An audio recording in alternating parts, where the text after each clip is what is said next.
Segment പുറകിലായിട്ട് വന്ന് strike ചെയ്യും. ആ തിരിച്ചു വരുന്ന അത് റിഫ്ലക്ട് ചെയ്ത് വരുന്ന ലേസർ ബീമിനെ ഡയോഡ് ക്യാപ്ചർ ചെയ്യും. അതിനെയാണ് AFM-നകത്തില് പ്രോസസ് ചെയ്യുന്നത്. ഓക്കെ, അതിനുശേഷം പിന്നെ നമ്മൾ പഠിച്ചത് എന്തായിരുന്നു? SET. അപ്പൊ തിരിഞ്ഞു പോകരുത്, STM-ഉം SET-യും തിരിഞ്ഞു പോകല്ലേ. SET അടുത്തത് വളരെ ഇമ്പോർട്ടന്റ് ആയ ടോപ്പിക്കാണ്, single electron transistor. Single electron transistor. Okay, അപ്പൊ സിംഗിൾ ഇലക്ട്രോൺ ട്രാൻസിസ്റ്റർ എന്ന് വെച്ച് കഴിഞ്ഞാല് ഇവിടെ പേരിൽ തന്നെയുണ്ട്, അറ്റ് എ ടൈം എന്താ ചെയ്യത്തുള്ളൂ, ഓരോ ഇലക്ട്രോണിനെ വെച്ച് മാത്രമേ എന്ത് ചെയ്യത്തുള്ളൂ, ട്രാൻസ്ഫർ ചെയ്യത്തുള്ളൂ. അപ്പൊ ഈ സിംഗിൾ ഇലക്ട്രോൺ ട്രാൻസിസ്റ്റർ എന്ന് പറയുന്നത് എന്താണെന്ന് ഞാൻ പറഞ്ഞു തന്നിട്ടുണ്ടായിരുന്നു. What is A single electron transistor? ഒരു 3 ടെർമിനൽ, 3 ടെർമിനൽ ഉള്ള ഒരു സ്വിച്ചിങ് ഡിവൈസ് ആണ്. നമ്മുടെ സാധാരണ ട്രാൻസിസ്റ്റർ, ഫെറ്റ ഒക്കെ പോലെ തന്നെ അതാണ് സ്വിച്ചിങ് ഡിവൈസ് എന്ന് പറയുന്നത്. സ്വിച്ചിങ് ഡിവൈസിന്റെ പ്രത്യേകത എന്താണ്? അതൊരു സ്റ്റേറ്റിൽ നിന്ന് വേറെ സ്റ്റേറ്റിലേക്ക് ഓൺ ഓഫ് അങ്ങനെയൊക്കെ പോകത്തില്ലേ, അങ്ങനെയുള്ള ഡിവൈസുകളാണ്. അപ്പൊ ഈ സിംഗിൾ ഇലക്ട്രോൺ ട്രാൻസിസ്റ്റർ എന്ന് പറയുന്നത് ഒരു 3 ടെർമിനൽ ഉള്ള ഒരു സ്വിച്ചിങ് ഡിവൈസ് ആണ്. ഇതിന്റെ പ്രത്യേകത എന്താണ്? ഇതിന് ഒരു ഇലക്ട്രോണിനെ അറ്റ് എ ടൈം ഒരു ഇലക്ട്രോണിനെ സോഴ്സിൽ നിന്നും ഡ്രെയിനിലേക്ക് ട്രാൻസ്ഫർ ചെയ്യാൻ പറ്റും. നമുക്കപ്പൊ നോക്കിക്കേ, സാധാരണ ഇപ്പൊ നമുക്ക് ട്രാൻസിസ്റ്ററിനകത്തിലോ നമ്മുടെ മോസ്ഫെറ്റിനകത്തോ ഒക്കെ അങ്ങനെ ഓരോ ഇലക്ട്രോണായിട്ട് നമുക്ക് ട്രാൻസ്ഫർ ചെയ്യാൻ പറ്റുമോ? ഇല്ല. പക്ഷെ ഇതിന്റെ പ്രത്യേകത എന്താണ്? അറ്റ് എ ടൈം ഒരു ഇലക്ട്രോണായിട്ട് എന്ത് ചെയ്യാൻ പറ്റും? സോഴ്സിൽ നിന്നും ഡ്രെയിനിലേക്ക് ട്രാൻസ്ഫർ ചെയ്യാൻ പറ്റും. എങ്ങനെയാണ് ഇത് സോഴ്സിൽ നിന്നും ഡ്രെയിനിലേക്ക് ഓരോ ഇലക്ട്രോണായിട്ട് ട്രാൻസ്ഫർ ചെയ്യുന്നത്? അതിന് ഇതിൽ യൂസ് ചെയ്യുന്ന ഒരു എഫക്റ്റ് ആണ് കൂളം ബ്ലോക്കേഡ് എഫക്റ്റ്. വളരെ ഇമ്പോർട്ടന്റ്. എല്ലാ ക്വസ്റ്റ്യൻ പേപ്പറിലും റിപ്പീറ്റ് ചെയ്ത് ചോദിച്ചിട്ടുള്ള ഒരു ക്വസ്റ്റ്യൻ ആണ്, എന്താണ് കൂളം ബ്ലോക്കേഡ് എഫക്റ്റ്. ഇനി നിങ്ങൾക്ക് 1 മാർക്കിന് ചോദിക്കുകയാണ്, what is the basic working principle of single electron transistor. അപ്പൊ കയറി ആ ടണലിംഗ് ഒന്നും എഴുതി വെച്ചേക്കരുത്. അത് STM എന്ന് പറയുന്ന മൈക്രോസ്കോപ്പിന്റെ വർക്കിംഗ് പ്രിൻസിപ്പിൾ ആണ് ടണലിംഗ് എന്ന് പറയുന്നത്. ഇത് സിംഗിൾ ഇലക്ട്രോൺ ട്രാൻസിസ്റ്റർ ആണ്. ഈ ട്രാൻസിസ്റ്ററിന്റെ വർക്കിംഗ് പ്രിൻസിപ്പിൾ ആണ് കൂളം ബ്ലോക്കേഡ് എഫക്റ്റ് എന്ന് പറയുന്നത്. ഓക്കെ.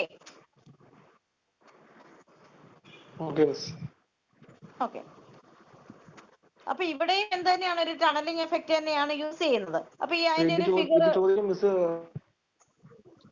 എന്തോടാ പറഞ്ഞോ.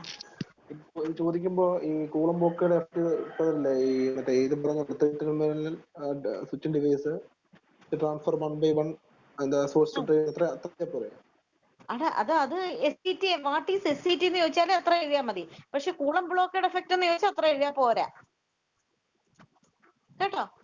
കൂളം ബ്ലോക്കേഡ് എഫക്റ്റ് എന്ന് ചോദിച്ചാൽ അത്ര എഴുതിയാൽ പോരാ. അതാ ഞാൻ ഇനി പറയാൻ പോകുന്നത്.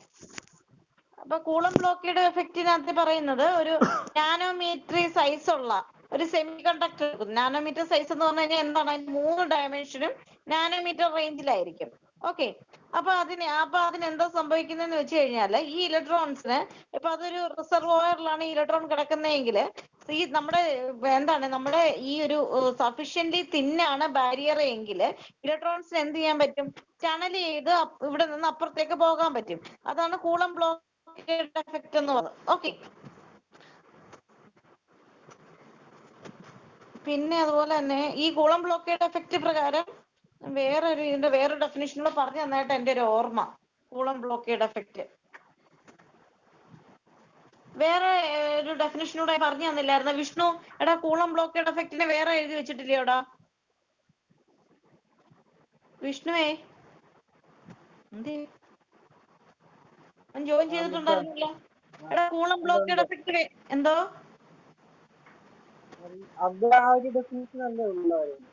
അത് വേറെ എടാ, ഞാൻ പറയട്ടെ, എപ്പോഴാ പറഞ്ഞു തന്നെന്ന് ഞാൻ പറയട്ടെ. നമ്മുടെ ക്വസ്റ്റ്യൻ പേപ്പർ ഡിസ്കസ് ചെയ്ത ടൈമിലേ ഇങ്ങനെ കുറെ ക്വസ്റ്റ്യൻസ് വന്നിട്ട് അതിന്റെ ആൻസർ പറഞ്ഞപ്പോ ഞാൻ പറഞ്ഞു തന്നില്ലയോടാ? കുറെ ക്വസ്റ്റ്യൻസ് എഴുതിട്ട് അതിന്റെ ആൻസർ എഴുതിയേക്കുന്നതിനകത്ത് നോക്കിക്കേ. ആദർശം എടുത്തു വെച്ച് നോക്കടാ.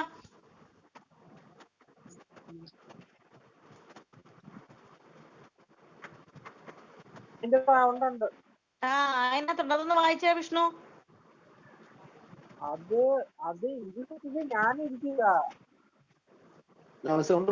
അല്ലെങ്കിൽ പറയടാ, അതൊന്ന് വായിക്കടാ. ഇത് the charging effect which blocks the injection അല്ലെങ്കിൽ ejection of a single charge into അല്ലെങ്കിൽ from a quantum dot is called CBE എന്ന് പറഞ്ഞു. ഓക്കെ. കൂളം ബ്ലോക്കേഡ് പിന്നെ എഫക്ട് എന്ന് വെച്ച് കഴിഞ്ഞാൽ ഇലക്ട്രോണിന്റെ ഇജക്ഷൻ അല്ലെങ്കിൽ അതിന്റെ അത് വരുന്നതിന് എന്ത് ചെയ്യുന്നു? ഓരോ ഇലക്ട്രോൺ ആയിട്ട് വരുന്നതിനെ അത് എന്ത് ചെയ്യത്തുള്ളൂ? പെർമിറ്റ് ചെയ്യത്തുള്ളൂ. ഒന്നിൽ കൂടുതൽ ഇലക്ട്രോണിനെ വരികയാണെങ്കിൽ അതിനെ എന്ത് ചെയ്യും? ബ്ലോക്ക് ചെയ്യും. ആ എഫക്റ്റ് ആണ് കൂളം ബ്ലോക്കേഡ് എഫക്ട് എന്ന് പറയുന്നത്. പക്ഷെ അതുപോലെ തന്നെ ഇത് പാസ് ചെയ്യുന്ന അത് അവിടെ യൂസ് ചെയ്യുന്ന സെമി കണ്ടക്ടർ എങ്ങനത്തേതായിരിക്കണം? എന്നാൽ മാത്രമേ കൂളം ബ്ലോക്കേഡ് എഫക്ട് നടക്കത്തുള്ളൂ. നാനോമീറ്റർ സൈസിലുള്ള സെമി കണ്ടക്ടർ ആയിരിക്കണം. ഓക്കെ, അപ്പൊ അത് ഓർത്ത് അതിന്റെ ഒരു വെച്ചോണം. ഇതും ഉണ്ടായിരുന്നു, ഫിഗറും ഉണ്ടായിരുന്നു. ഓക്കെ, ഫിഗർ ഉണ്ടായിരുന്നത് ഈ ഫിഗർ വെച്ചാൽ മതി. ഈ ഒരു ഫിഗർ വരച്ചാൽ മതി കേട്ടോ. പിള്ളേരെ ഷെയർ ചെയ്യുന്നത് കാണാൻ പറ്റുന്നില്ല നിങ്ങൾക്ക്? ഇത് വരച്ചാൽ മതി. അപ്പൊ coulomb blockade effect very important. എല്ലാരും നോക്കിക്കോണം. ഈ ഫിഗറും വരച്ചു വെച്ചോണം. Coulomb blockade effect. ഓക്കെ, അപ്പൊ SCT എഴുതുമ്പോൾ ഈ കൂളം ബ്ലോക്കേഡ് എഫക്ട് എഴുതണം. അതിന്റെ അഡ്വാൻറ്റേജസ് ഡിസഡ്വാൻറ്റേജസ് SCTയുടെ. ഓക്കെ, നമ്മളപ്പോ ഈ SCTക്ക് നമ്മുടെ ഗേറ്റിൽ പോസിറ്റീവ് വോൾട്ടേജ് കൊടുത്താൽ എന്ത് സംഭവിക്കും? നെഗറ്റീവ് വോൾട്ടേജ് കൊടുത്താൽ എന്ത് സംഭവിക്കും? അല്ലെങ്കിൽ ബ്ലോക്കിംഗ് സ്റ്റേറ്റ് ആവുന്നത് എപ്പോഴാണ്? അങ്ങനെയുള്ള കാര്യങ്ങൾ പറഞ്ഞു തന്നിട്ടുണ്ടായിരുന്നു. അപ്പം ഒരു ബ്ലോക്കിംഗ് സ്റ്റേറ്റ് ആണ് ഈ കാണിച്ചു തന്നിരിക്കുന്നത്.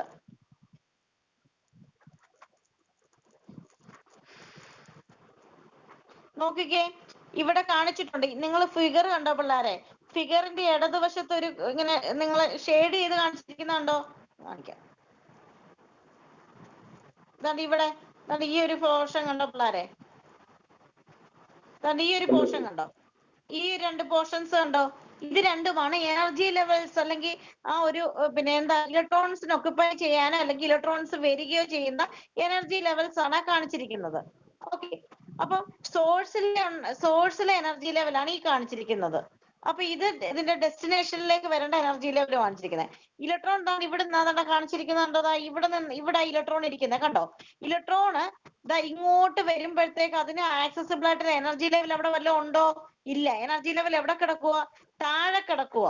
ഇങ്ങനെയാണ് ബ്ലോക്കിംഗ് സ്റ്റേറ്റ്. ഇതിനെയാണ് ബ്ലോക്കിംഗ് സ്റ്റേറ്റ് എന്ന് പറയുന്നത്. ഈ ഒരു എനർജി ലെവൽ മുകളിലേക്ക് വന്നാൽ മാത്രമേ എന്ത് പറ്റത്തുള്ളൂ? ഇലക്ട്രോണിന് അതിന് ഒക്കുപ്പൈ ചെയ്യാനുള്ള സ്റ്റേറ്റ് കിട്ടത്തുള്ളൂ. മനസ്സിലായോ? അതാണ് ബ്ലോക്കിംഗ് എന്ന് പറയുന്നത്. ഈ രീതിയിലാണ് ബ്ലോക്കിംഗ് നടക്കുന്നത്.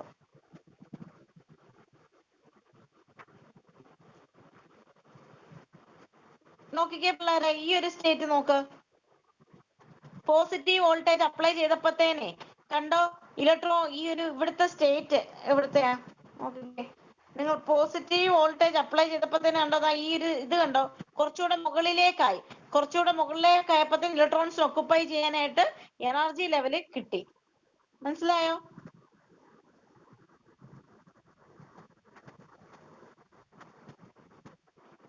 അപ്പൊ അത് ഓർത്ത് വെച്ചോണം. VI ക്യാരക്ടറിസ്റ്റിക്സ് ജസ്റ്റ് ഒന്ന് വരയ്ക്കാൻ എളുപ്പമല്ലയോ? SCTയുടെ VI ക്യാരക്ടറിസ്റ്റിക്സ്. നിങ്ങൾ അത് നോട്ടൊക്കെ എഴുതി വെച്ച് തന്നെ പഠിച്ചോണം. അല്ലെങ്കിൽ നമുക്ക് എന്തൊക്കെയാന്ന് മനസ്സിലാവില്ല. നോട്ട് ഇല്ലാത്തവരെ എഴുതിയിട്ടുള്ളവരുടെ കയ്യിൽ നിന്ന് വാട്സാപ്പ് ചെയ്തെടുക്കുക വല്ലതും ചെയ്തോണം കേട്ടോ. ഈ കണ്ടീഷൻസും കാണാതെ പഠിച്ചോണേ. Charging energy EC is equal to E²/2C very greater than KBT. എന്ന് വെച്ചാല് സിംഗിൾ ഇലക്ട്രോൺ ടണലിംഗ് എഫക്ട് നടക്കണമെന്നുണ്ടെങ്കിൽ രണ്ട് കണ്ടീഷൻസ്, ഈ രണ്ട് കണ്ടീഷൻസും പഠിച്ചു വെച്ചോണം. ഇങ്ങനെ പഠിച്ചാലും മതി. EC very greater than KBT ആയിരിക്കണം. രണ്ടാമത്തെ കണ്ടീഷൻ എന്താണ്? Tunnelling resistance RT very greater than H/E² ആയിരിക്കണം. ഈ രണ്ട് കണ്ടീഷൻസ് പഠിച്ചു വെച്ചോണേ. സിംഗിൾ ആയിട്ട് ഓരോരോ ഇലക്ട്രോൺ ആയിട്ട് ട്രാൻസ്ഫർ ചെയ്യണമെങ്കിലുള്ള കണ്ടീഷൻസ്. നോട്ടിനകത്ത് ഇതൊക്കെയാണ് ഉൾക്കൊള്ളിക്കേണ്ടതെന്നെങ്കിൽ പഠിച്ചു വെച്ചോണം. അപ്പൊ അതിനനുസരിച്ച് പഠിച്ചാൽ മതി. ഓക്കെ,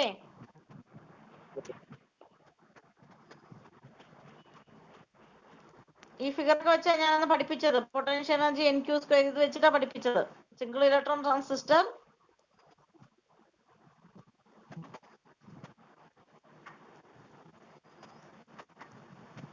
പിന്നെ അതിന് ശേഷം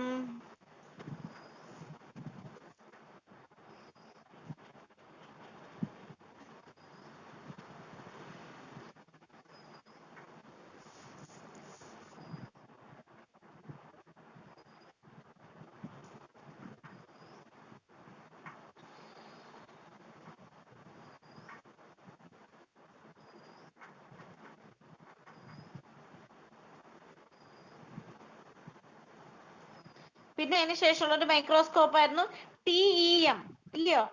transmission electron microscope. Transmission electron microscope.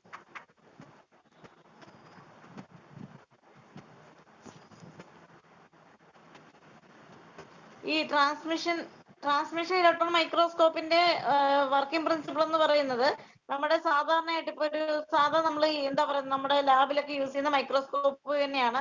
പക്ഷെ ഇവിടെ എന്ന് വെച്ച് കഴിഞ്ഞാല് കുറെ പിന്നെ സാധാരണയായിട്ടുള്ള ലൈറ്റ് മൈക്രോസ്കോപ്പിൽ യൂസ് ചെയ്യുന്ന ലൈറ്റ് റേസ് ആണ് യൂസ് ചെയ്യുന്നത്. പക്ഷെ TEM യൂസ് ചെയ്യുന്നത് ബീം ഓഫ് ഇലക്ട്രോൺസ് ആണ്. നമുക്ക് ഏതിനെയാണ് ഏത് സ്പെസിമെനെയാണ് വലുതാക്കി കാണിക്കേണ്ടത് അങ്ങോട്ടേക്ക് ബീം ഓഫ് ഇലക്ട്രോൺസിനെ പാസ് ചെയ്തിട്ടാണ് നമ്മൾ അതിന്റെ ഒരു ഇമേജ് ഒബ്റ്റെയിൻ ചെയ്യുന്നത്. അതാണ് ട്രാൻസ്മിഷൻ ഇലക്ട്രോൺ മൈക്രോസ്കോപ്പ് TEM. അപ്പൊ ഇതിന്റെയൊക്കെ ഇതാ ഞാൻ പറഞ്ഞ ഷോർട്ട് ഫോമിന്റെ കാര്യം ഞാൻ പറഞ്ഞത്. ഇതൊക്കെ TEM എന്ന് പറയുന്നത് എന്താണ്? ട്രാൻസ്മിഷൻ ഇലക്ട്രോൺ മൈക്രോസ്കോപ്പ് ആണ്.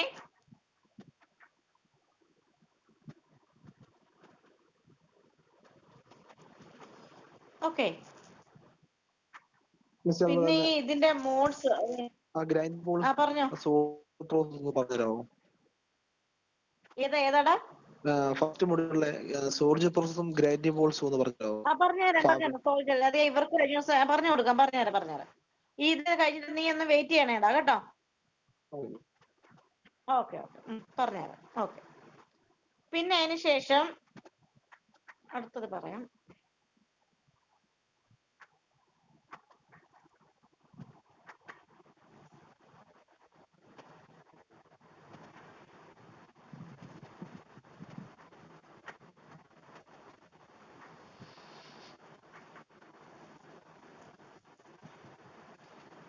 പിള്ളേരെ സ്പെക്ട്രോസ്കോപ്പി നോക്കിക്കോണേ. സ്പെക്ട്രോസ്കോപ്പി അതിന്റെയൊക്കെ നോട്ട് നന്നായിട്ട് എഴുതിയിട്ടുണ്ടല്ലോ അല്ലേ?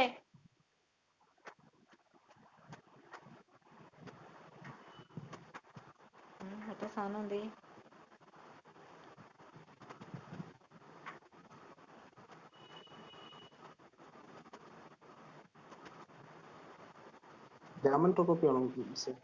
നിക്കടാ.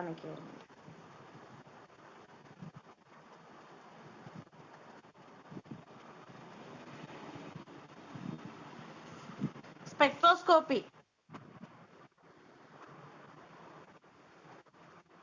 ഈ സ്പെക്ട്രോസ്കോപ്പി എന്ന് പറയുന്ന മെത്തേഡ് എന്തിനു വേണ്ടിയിട്ടൊക്കെ യൂസ് ചെയ്യുന്ന? സ്പെക്ട്രോസ്കോപ്പിയുടെ നോട്ടില്ലാത്ത ആരെങ്കിലും ഉണ്ടോ? സ്പെക്ട്രോസ്കോപ്പി നോട്ട് ഞാൻ ക്ലാസ്സിൽ തന്നിട്ടുണ്ടായിരുന്നു. അത് എഴുതിയെടുക്കാത്തവരുണ്ടെങ്കിൽ ഞാൻ വളരെ സിമ്പിൾ ആയിട്ടുള്ള നല്ല നോട്ടാണ് തന്നിരിക്കുന്നത്. അത് എഴുതി എടുത്തോണം കേട്ടോ. സ്പെക്ട്രോസ്കോപ്പി എന്ന് പറയുന്നത് എന്തിനു വേണ്ടി യൂസ് ചെയ്യുന്ന ടെക്നിക്കാണ്? ഒരു കോമ്പൗണ്ടിന്റെ സ്ട്രക്ചർ അല്ലേ, സ്ട്രക്ചർ ഡിറ്റർമിൻ ചെയ്യേണ്ടിട്ട് യൂസ് ചെയ്യുന്ന ഒരു ടെക്നിക്കാണ് സ്പെക്ട്രോസ്കോപ്പി എന്ന് പറയുന്നത് അല്ലേ. ഇനി അതിനകത്ത് പലതരത്തിലുള്ള സ്പെക്ട്രോസ്കോപ്പി ഉണ്ട്. ഒന്നാമത്തെ സ്പെക്ട്രോസ്കോപ്പി എന്ന് പറയുന്നത് IR സ്പെക്ട്രോസ്കോപ്പി ആണ്. Okay, IR spectroscopy. ഈ IR സ്പെക്ട്രോസ്കോപ്പി എന്തിനു വേണ്ടിയിട്ടാണ് യൂസ് ചെയ്യുന്നത്? ഒരു മോളിക്യൂളിലെ വൈബ്രേഷണൽ ഫ്രീക്വൻസീസ് മെഷർ ചെയ്യേണ്ടിയിട്ടാണ് യൂസ് ചെയ്യുന്നത്. എന്തിനു വേണ്ടിയിട്ടാണ് വൈബ്രേഷണൽ ഫ്രീക്വൻസീസ് മെഷർ ചെയ്യുന്നതെന്ന് വെച്ച് കഴിഞ്ഞാല് ഒരു അതിന്റെ ഗ്രൂപ്പ് മനസ്സിലായോ? അതിന്റെ ഗ്രൂപ്പ് അതിന്റെ ഫങ്ഷണൽ ഗ്രൂപ്പ് കണ്ടുപിടിക്കാനായിട്ടാണ് നമ്മൾ IR സ്പെക്ട്രോസ്കോപ്പി യൂസ് ചെയ്യുന്നത്. ഓക്കെ, അപ്പൊ IR സ്പെക്ട്രോസ്കോപ്പി നോക്കിക്കോണേ. അതിന്റെയൊക്കെ സിമ്പിൾ ആയിട്ടുള്ള നോട്ടാണ് തന്നിരിക്കുന്നത്. പിന്നെ അതിന് ശേഷം ഉള്ളത് വളരെ ഇമ്പോർട്ടന്റ് ആയിട്ടുള്ള സ്പെക്ട്രോസ്കോപ്പി എന്ന് പറയുന്നത് രാമൻ സ്പെക്ട്രോസ്കോപ്പി ആണ് കേട്ടോ.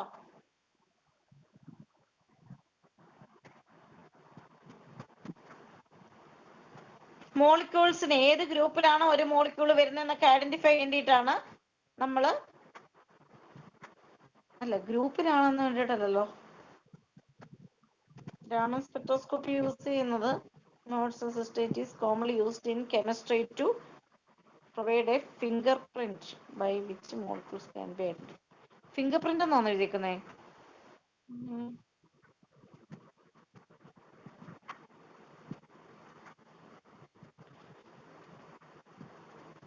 വിഷ്ണു അവിടെ എന്തോടെ എഴുതി വെച്ചേക്കുന്നേ? നോക്കിയേ. രാമൻ സ്പെക്ട്രോസ്കോപ്പി എടുത്തേ, നോട്ട് എടുത്തേ. ഫിംഗർ പ്രിന്റ് എന്നായിരുന്നു. Okay, fingerprint. Okay. Raman spectroscopy നോക്കിക്കോണം. ആ നോട്ട് തന്നിരിക്കുന്നത് ഏറ്റവും സിമ്പിൾ ആയിട്ടുള്ളതാണ് തന്നിരിക്കുന്നത്. അതൊക്കെ വായിച്ചു നോക്കണം. എന്താണ് രാമൻ സ്പെക്ട്രോസ്കോപ്പി എന്ന് പറയുന്നത്? It is a technique used to observe vibration, rotational and other frequency modes in a system. Okay, it is commonly used in chemistry to provide a fingerprint by which molecules can be identified. Raman സ്പെക്ട്രോസ്കോപ്പിയുടെ basic working principle എന്ന് പറയുന്നത് Raman scattering ആണ്. ഇപ്പൊ Raman സ്പെക്ട്രോസ്കോപ്പിയുടെ working principle എന്താണ്? Raman scattering ആണ്. ഞാൻ അന്നേരം Raman scattering പഠിച്ചപ്പോ 2 scattering പറഞ്ഞു തന്നാലോ? റേലേ സ്കാറ്ററിംഗും ഉണ്ട്, രാമൻ സ്കാറ്ററിംഗും ഉണ്ട്, അല്ലയോ?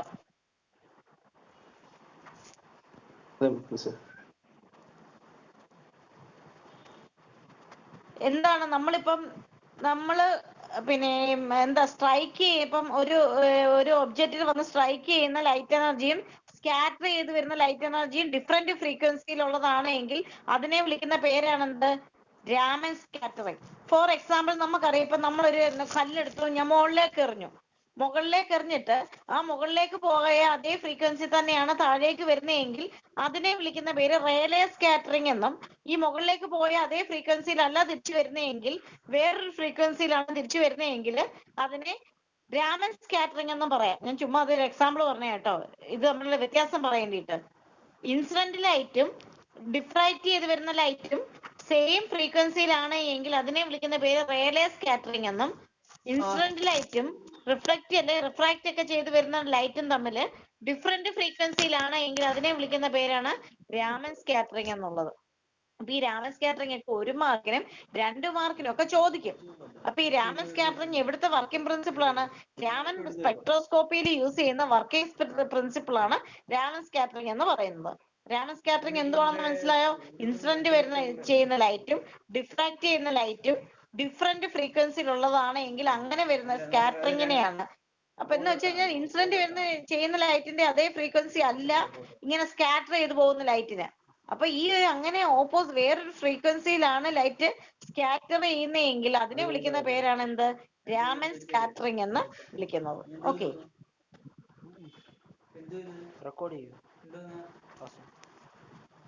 ഈ വിഷ്ണു വേറെ എന്തോ ഉണ്ടോ സ്പെക്ട്രോസ്കോപ്പിയിൽ? ഇത് രണ്ടും ഉള്ളായിരുന്നോ?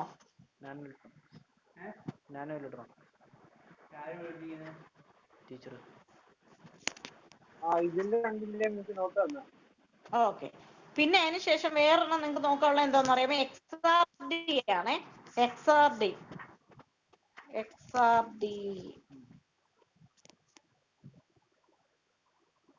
പിള്ളേരെ ഇതുണ്ടല്ലോ, എന്തോടാ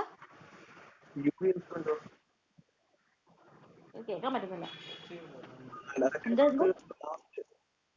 second module last Raman and UV instrument. ഈ രാമൻ സ്പെക്ട്രോസ്കോപ്പി എഴുതിയാൽ മതി. ഓക്കെ, പിന്നെ അതിന് ശേഷം പിന്നെ നോക്കേണ്ടത് എന്താന്ന് പറയുമ്പോ എക്സാമിന് ചോദിക്കുന്നത് XRD എന്നും പറഞ്ഞായിരിക്കും ചോദിക്കുന്നത്. സിലബസിൽ കിടക്കുന്നതും XRD എന്നും പറഞ്ഞാണ്. XRD എന്ന് പറഞ്ഞ് കിടക്കുന്നത് ഇത്രയേ ഉള്ളൂ. എക്സ്റേ ഡിഫ്രാക്ഷന്റെ ഷോർട്ട് ഫോം ആണ് XRD കേട്ടോ. X ray diffraction. ഇപ്പൊ XRD എന്ന് പറയുന്നത് എന്തിന്റെ ഷോർട്ട് ഫോം ആണ്? എക്സ്റേ ഡിഫ്രാക്ഷന്റെ ഷോർട്ട് ഫോം ആണ്. ഈ എക്സ്റേ ഡിഫ്രാക്ഷൻ അനാലിസിസ് ഒക്കെ സാധാരണയായിട്ട് നമ്മൾ യൂസ് ചെയ്യുന്ന ഈ ഒരു ക്രിസ്റ്റൽസ് ഇല്ലേ? അപ്പൊ ഈ ക്രിസ്റ്റൽസിന്റെ ഒക്കെ സ്ട്രക്ചേഴ്സ് പഠിക്കേണ്ടിയിട്ടാണ്, നമ്മൾ അനലൈസ് ചെയ്യേണ്ടിയിട്ടാണ് നമ്മൾ ഈ എക്സ്റേ ഡിഫ്രാക്ഷൻ അനാലിസിസ് ഒക്കെ യൂസ് ചെയ്യുന്നത്. ഓക്കെ, അപ്പൊ എക്സ്റേ ഡിഫ്രാക്ഷൻ XRD എന്ന് പറയുന്നത് എന്തിനു വേണ്ടിയിട്ടാണ് യൂസ് ചെയ്യുന്നത്?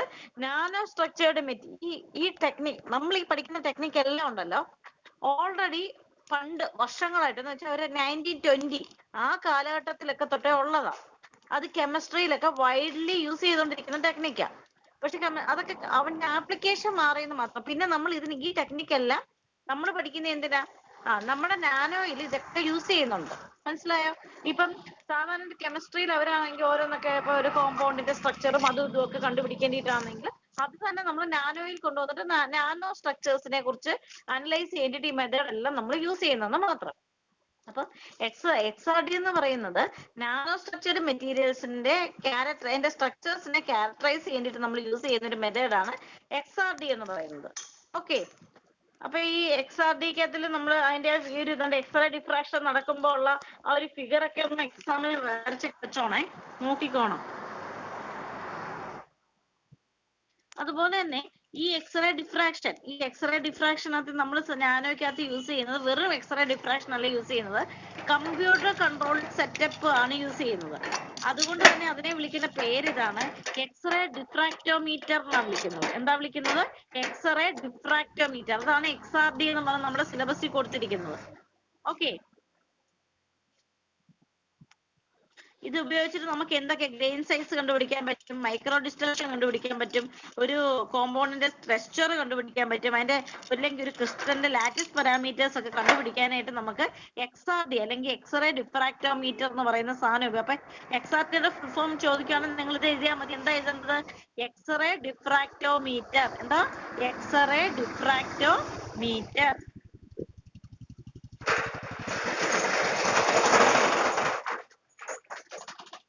ഫിഗർ ഒന്ന് പറഞ്ഞു ലാസ്റ്റ് കിടക്കുന്നത് എക്സ്റേ ഡിഫ്രാക്ഷൻ നടക്കുന്നതാണോ? ഓക്കെ, അപ്പൊ ഈ ഒരു എക്സ്റേ ഡിഫ്രാക്ഷൻ നടക്കുന്നതിനകത്ത് നമുക്ക് ഇവിടെ കാണിച്ചിരിക്കുന്നത് മെയിൻ ആയിട്ട് 2 തരത്തിലുള്ള ലൈറ്റ് റേസ് ആണ് കാണിച്ചിരിക്കുന്നത്. ഞാൻ പറഞ്ഞല്ലോ ഈ എക്സ്റേ ഡിഫ്രാക്ഷൻ ഉപയോഗിച്ചിട്ട് നമുക്കൊരു എന്താ ഗ്രെയിൻ സൈസ്, നാനോ പാർട്ടിക്കിൾസിന്റെ ഗ്രെയിൻ സൈസ് കണ്ടുപിടിക്കാൻ പറ്റുമെന്ന് പറഞ്ഞല്ലോ. ഈ ഗ്രെയിൻ സൈസ് കണ്ടുപിടിക്കുന്നത് എന്തിനു വേണ്ടിയിട്ടാന്ന് വെച്ച് കഴിഞ്ഞാൽ നമ്മുടെ ഈ ഒരു ക്വാണ്ടം മെഷർമെന്റിനകത്ത് വരുന്നതാണോ നമ്മുടെ പാർട്ടിക്കിൾ എന്ന് കണ്ടുപിടിക്കേണ്ടിയിട്ടാണ് യൂസ് ചെയ്യുന്നത്. ഫോർ എക്സാമ്പിൾ, ഇപ്പൊ ചില പാർട്ടിക്കിൾ എടുത്തു കഴിഞ്ഞാൽ അതിന്റെ ഏതെങ്കിലും ഒരു ഡയമെൻഷൻ മാത്രമേ നാനോ സൈസിൽ ഉള്ളതെങ്കിൽ നമുക്കതിനെ ഒരു ക്വാണ്ടം പാർട്ടിക്കിൾ എന്ന് വിളിക്കാൻ പറ്റത്തില്ല. അപ്പൊ അങ്ങനെ അപ്പൊ ആ പാർട്ടിക്കിൾ ക്വാണ്ടം പാർട്ടിക്കിൾ ആണോ എന്ന് കണ്ടുപിടിക്കാനായിട്ടാണ് അതിന്റെ ഗ്രെയിൻ സൈസ് കണ്ടുപിടിക്കുന്നത്. ഓക്കെ, അപ്പൊ ഗ്രെയിൻ സൈസ് കണ്ടുപിടിക്കേണ്ടിയിട്ടാണ് ഉള്ള മെത്തേഡാണ് ഈ എക്സ്റേ ഡിഫ്രാക്ഷൻസ് എന്ന് പറയുന്നത്. അപ്പൊ അതിന് വേണ്ടിയിട്ട് നമ്മൾ എന്താ ചെയ്യുന്നതെന്ന് വെച്ച് കഴിഞ്ഞാല് ഒരു വരുന്ന ഒരു ഡിഫ്രാക്ഷനെ മെഷർ ചെയ്തിട്ടായിരിക്കും നമ്മൾ അതിന്റെ ഗ്രെയിൻ സൈസ് കണ്ടുപിടിക്കുന്നത്. അപ്പൊ അതിന് ആ ഫിഗർ നോക്കിക്കേ. ആ ഫിഗറിനകത്തില് 2 തരത്തിലുള്ള എക്സ്റേ മെഷർ ചെയ്തിട്ടാണ് കണ്ടുപിടിക്കുന്നത്. AB എന്ന് പറയുന്നതും ഉണ്ട്, BC എന്ന് പറയുന്നതും ഉണ്ട്. ഈ AB എന്ന് പറയുന്നത് ഇൻസിഡന്റും BC എന്ന് പറയുന്നത് എന്താണ് ഡിഫ്രാക്ട് എന്ന് വെച്ചാൽ അതിൽ തട്ടി ആ ഒരു സെപ്പറേഷനിൽ തട്ടി തിരിച്ചു വരുന്ന അല്ലെങ്കിൽ ഡിഫ്രാക്ട് ചെയ്തു പോകുന്ന ലൈറ്റ് റേയുമാണ് കാണിച്ചിരിക്കുന്നത്. അപ്പൊ ഈ ഒരു പാറ്റേൺ ഉപയോഗിച്ചിട്ടാണ് നമ്മൾ ഗ്രെയിൻ സൈസ് ഡിറ്റർമിൻ ചെയ്യുന്നത്. അപ്പൊ ഗ്രെയിൻ സൈസ് എങ്ങനെയാ കണ്ടുപിടിക്കുന്നതെന്ന് വെച്ച് കഴിഞ്ഞാല് അതിനൊരു ഫോർമുലയുണ്ട്, ഡേബി ഷെർ ഫോർമുല എന്ന് പറഞ്ഞൊരു ഫോർമുലയുണ്ട്. Capital D = K lambda by beta cos theta എന്ന് പറഞ്ഞൊരു ഫോർമുലയുണ്ട്. ഈ ഫോർമുല ഉപയോഗിച്ചിട്ട് നമ്മൾ എന്ത് ചെയ്യും? ഗ്രെയിൻ സൈസ് കണ്ടുപിടിക്കും. എന്ന് വെച്ചാൽ നമ്മൾ സാധാരണ എക്സ്റേ നമ്മുടെ ശരീരത്തിൽ വന്ന് പതിക്കുമ്പോ തന്നെ നമ്മുടെ എക്സ്റേ നമ്മൾ കണ്ടുപിടിക്കുക, നമ്മുടെ ഇമേജ് കിട്ടത്തില്ലയോ നമ്മുടെ ഇപ്പൊ ചെസ്റ്റിന്റെ ഒക്കെ ആണെങ്കിൽ പോലും. അതുപോലെ തന്നെ എക്സ്റേ എന്നൊക്കെ പറയുന്ന ഒരു ലൈറ്റ് ഇല്ലയോ, ലൈറ്റ് എനർജി ഇല്ലയോ എക്സ്റേ എന്നൊക്കെ പറയുന്നത്. ഇതുപോലെ തന്നെ ഇപ്പം AB എന്ന് പറയുന്ന ഇൻസിഡന്റ് വന്ന് പതിക്കുന്ന എക്സ്റേ, BC എന്ന് പറയുന്നത് തിരിച്ച് ഡിഫ്രാക്ട് ചെയ്തു പോകുന്ന എക്സ്റേ. അപ്പൊ ഈ എക്സ്റേക്കകത്ത് നിന്നും കുറെ പാരാമീറ്റേഴ്സ് ഒക്കെ മെഷർ ചെയ്യും. ഏതൊക്കെ പാരാമീറ്റേഴ്സാ മെഷർ ചെയ്യുന്നത് നോക്കിക്കേ. K, ലാംഡ, ബീറ്റ, ഈ പാരാമീറ്റേഴ്സ് ഒക്കെ കണ്ടുപിടിക്കണം. അവിടെ D = എന്ന് വെച്ചാൽ ഞാൻ പറഞ്ഞല്ലോ ഈ XRD ഉപയോഗിച്ചിട്ട് നമ്മൾ സാധാരണയായിട്ട് ഗ്രെയിൻ സൈസ് കണ്ടുപിടിക്കാനായിട്ടാണ് യൂസ് ചെയ്യുന്നതെന്ന് പറഞ്ഞല്ലോ. ഗ്രെയിൻ സൈസ് എന്ന് പറയുന്നത് എന്തിനാ അങ്ങനെ ഒരു ഗ്രെയിൻ സൈസ് കണ്ടുപിടിക്കുന്നതെന്ന് വെച്ച് കഴിഞ്ഞാല് വരുന്നതാണോ അല്ലെങ്കിൽ ഒരു ക്വാണ്ടം ഡോട്ടിൽ വരുന്നതാണോ, ക്വാണ്ടം ഡോട്ട് ആണോ എന്ന് കണ്ടുപിടിക്കേണ്ടിട്ട് യൂസ് ചെയ്യുന്നെന്ന് പറഞ്ഞല്ലോ. അപ്പൊ അതിന് വേണ്ടിയിട്ട് നമ്മളൊരു പാർട്ടിക്കിൾ എടുത്തിട്ട് അതിൽ വന്ന് എക്സ്റേ പതിക്കും. ആ പതിക്കുന്ന എക്സ്റേയും ആ പാർട്ടിക്കിളിൽ തട്ടി തിരിച്ചു പോകുന്ന എക്സ്റേ ഇല്ലേ, ഡിഫ്രാക്റ്റഡ് എക്സ്റേ, ഈ രണ്ടും വെച്ചിട്ട് നമ്മൾ കുറെ പാരാമീറ്റേഴ്സ് കാൽക്കുലേറ്റ് ചെയ്യും. ആ പാരാമീറ്റേഴ്സ് കാൽക്കുലേറ്റ് ചെയ്തിട്ടാണ് നമ്മൾ എന്ത് കണ്ടുപിടിക്കുന്നത്? ഗ്രെയിൻ സൈസ് കണ്ടുപിടിക്കുന്നത്. ആ ഫിഗർ എന്ന് പറയുന്നത് അതാണ്. ഓക്കെ, അപ്പൊ അതിനകത്തുള്ള D എന്ന് പറയുന്ന ഗ്രെയിൻ സൈസ് ആണ്, K എന്ന് പറയുന്ന ഷേപ്പ് ഫാക്ടർ ആണ്, അതിന്റെ വാല്യൂ എന്ന് പറയുന്നത് 0.9 പറയുന്നുണ്ട്. പിന്നെ ഏത് ടൈപ്പ് സ്ഫെറിക്കൽ ആയിരിക്കും അല്ലെ റെക്ടാംഗുലർ, ഏത് ടൈപ്പ് ക്രിസ്റ്റൽ മെറ്റീരിയൽ ആണോ അതിനനുസരിച്ച് ഓരോ വാല്യൂ ആണ് എടുക്കുന്നത്. പിന്നെ വെക്ടർ A എന്ന് പറയുന്നത് ഡിഫ്രാക്ഷൻ പീക്കിന്റെ വാല്യൂ ആണ് റേഡിയൻസിലുള്ള. ലാംഡ എന്ന് പറയുന്ന വേവ് ലെങ്ത് ആണ്. തീറ്റ എന്ന് പറയുന്ന ആംഗിൾ ഓഫ് ഡിഫ്രാക്ഷൻ ആണ്. അപ്പൊ ഈ വാല്യൂ ഒക്കെ വെച്ചിട്ട് കാൽക്കുലേറ്റ് ചെയ്യുന്നു. ഓക്കെ, ഇതും 15 ഉപയോഗിക്കല്ലേ? എന്തോ ഇത് 15 മാർക്ക് ചോദിക്കുമല്ലേ എക്സാർഡി? ചോദിക്കാൻ ചാൻസ് ഉണ്ട്. എന്നിടെ ഇപ്പം നിങ്ങൾക്ക് ഇങ്ങനെ ഇപ്പൊ ഇപ്പം ഒരു 5ാമത്തെ സെമസ്റ്റർ വരെ നടന്നതിനകത്തില് നിങ്ങൾക്കറിയാം എന്താണ് ഒത്തിരി അല്ലേ, ഓപ്ഷൻസ് ഒത്തിരി ഉണ്ടായിരുന്നല്ലോ അല്ലേ? അപ്പൊ ഓപ്ഷൻസ് ഒത്തിരി ഉണ്ടായിരുന്നത് കൊണ്ട് നിങ്ങൾക്ക് നന്നായിട്ട് ആൻസർ ചെയ്യാൻ പറ്റുമല്ലോ. എന്റെ ഒരു വിശ്വാസം ഇതാണ്. നിങ്ങൾക്ക് അപ്പൊ ഈ ക്വസ്റ്റ്യൻസ് ഇപ്പൊ ഈ പറയുന്ന എല്ലാ ക്വസ്റ്റ്യൻസും വരുന്നത് കൊണ്ട് തന്നെ നിങ്ങൾക്ക് കുറെ ഓപ്ഷൻസ് കിട്ടും. നിങ്ങൾക്ക് അതുകൊണ്ട് നന്നായിട്ട് ആൻസർ ചെയ്യാൻ പറ്റും. അപ്പൊ നിങ്ങൾ പഠിച്ച എല്ലാ ക്വസ്റ്റ്യൻസും പിന്നെ നിങ്ങൾ പഠിച്ച എല്ലാ പോർഷൻസും നിങ്ങളുടെ ക്വസ്റ്റ്യൻ പേപ്പറിൽ കാണാം. അത്രയും ഓപ്ഷൻസ് അവർ ഇടുന്നത് കൊണ്ട്. കഴിഞ്ഞ ഫിഫ്ത്തിന്റെ ഈ കമ്പ്യൂട്ടർ കമ്മ്യൂണിക്കേഷന്റെ അല്ല മൊബൈൽ കമ്മ്യൂണിക്കേഷൻ ക്വസ്റ്റ്യൻ പേപ്പറിനകത്ത് പുറത്തു നിന്നുള്ള കുറെ ക്വസ്റ്റ്യൻ ഔട്ട് ഓഫ് സിലബസ് കിട്ടുന്നു. എടാ പിന്നെ ഇതിനകത്തൊന്നും ഔട്ട് ഓഫ് സിലബസ് ഒന്നും കയറി വരത്തില്ല. ഞാൻ പറഞ്ഞല്ലോ ഇതിനകത്തൊന്നും അങ്ങനെ ഔട്ട് ഓഫ് സിലബസ് കയറി വരത്തില്ല. അങ്ങനെ നമുക്ക് വിശ്വസിക്കാം. നിങ്ങൾ ഈ പറഞ്ഞ നമ്മുടെ സിലബസ് ഉള്ളതല്ല നമ്മൾ പഠിച്ചു നോക്കുക. ബാക്കിയൊക്കെ വരുന്ന പോലെ നമുക്ക് അങ്ങനെ പേടിക്കേണ്ട കാര്യമൊന്നുമില്ല. ഇനിയിപ്പോ ഇൻ കേസ് എന്തെങ്കിലും വന്നു കഴിഞ്ഞാൽ അതൊന്നും നിങ്ങൾ വിഷമിക്കേണ്ട കാര്യമില്ല. അത് ഞാൻ നോക്കിക്കോളാം. അങ്ങനെ നിങ്ങൾക്ക് അതിന്റെ പേരിലൊന്നും ഒരിക്കലും മാർക്ക് കുറയില്ല. ഓക്കെ, സിലബസ് ഉള്ളതൊക്കെ നമ്മൾ പഠിച്ചിട്ട് നമ്മുടെ ഇതിന് പോവാം. XRD ഓർത്ത് വെച്ചോണേ. പിന്നെ ഇനി എന്താ, പിന്നെ എന്തെങ്കിലും പിള്ളേരെ കാർബൺ നാനോ ട്യൂബ് വളരെ ഇമ്പോർട്ടന്റ്. ഞാൻ അത് 100 പ്രാവശ്യം എനിക്ക് തോന്നുന്നു ക്ലാസ്സിൽ തന്നെ ഞാൻ പറഞ്ഞാന്ന് തോന്നുന്നു. Carbon nano tubes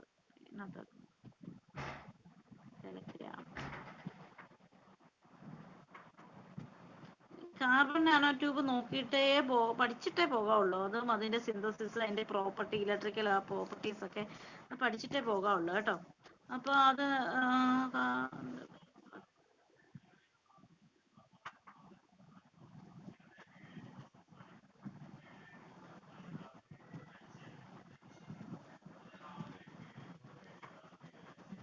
carbon nano tubes പഠിക്കുമ്പോൾ ഞാൻ പറഞ്ഞു അതിനകത്തിൽ എന്തൊക്കെയായിരുന്നു പിള്ളേരെ. നിങ്ങളെ ശ്രദ്ധിക്കേണ്ട ഒരു കാര്യം, ഞാൻ നിങ്ങൾക്ക് കുറച്ച് ക്വസ്റ്റ്യൻസും അതിന്റെ ആൻസേഴ്സും ആയിട്ട് ചെയ്യണമെന്ന് പറഞ്ഞില്ലേ, അതൊന്നും വായിച്ചു നോക്കാതെ പോവേ ചെയ്യരുത് കേട്ടോ. അതിനകത്ത് എന്തൊക്കെയായിരുന്നു, വാട്ട് ഈസ് ഗ്രാഫീന്, കണ്ടോ, വാട്ട് ഈസ് ഫുള്ളറൈൻ. ഞാൻ ചോദിച്ചിട്ട് ഇങ്ങനെയൊക്കെ ചോദിച്ചു കഴിഞ്ഞാൽ നമുക്ക് ഒരിക്കലും ഔട്ട് ഓഫ് സിലബസ് ഒന്നും പറയാൻ പറ്റില്ല. ഇങ്ങനെയൊക്കെ ചോദിക്കും, അതുകൊണ്ട് അതൊക്കെ പറഞ്ഞു തന്നെ. വാട്ട് ഈസ് ഗ്രാഫീൻ, എന്തുവാ ഗ്രാഫീൻ എന്ന് പറഞ്ഞു കഴിഞ്ഞാൽ എന്തുവാ പറഞ്ഞേ, ആരാ പറയുന്നേ? ആരെങ്കിലും ഒരാളൊന്ന് പറഞ്ഞേടാ, ഗ്രാഫീന്റെ ഡെഫിനിഷൻ എടുത്ത് വെച്ച് നോക്കിട്ടൊന്ന് പറഞ്ഞേ.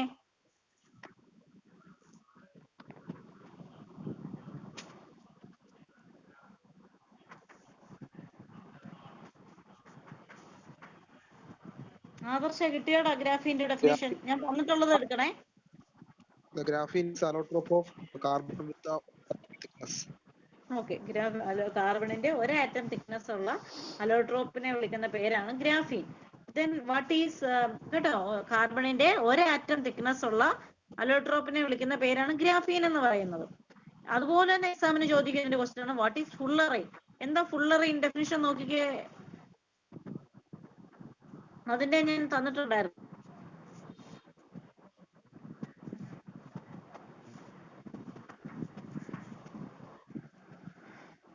വിഷ്ണു എന്താണ് ഫുള്ളറൈൻ എന്ന് വെച്ചാല്?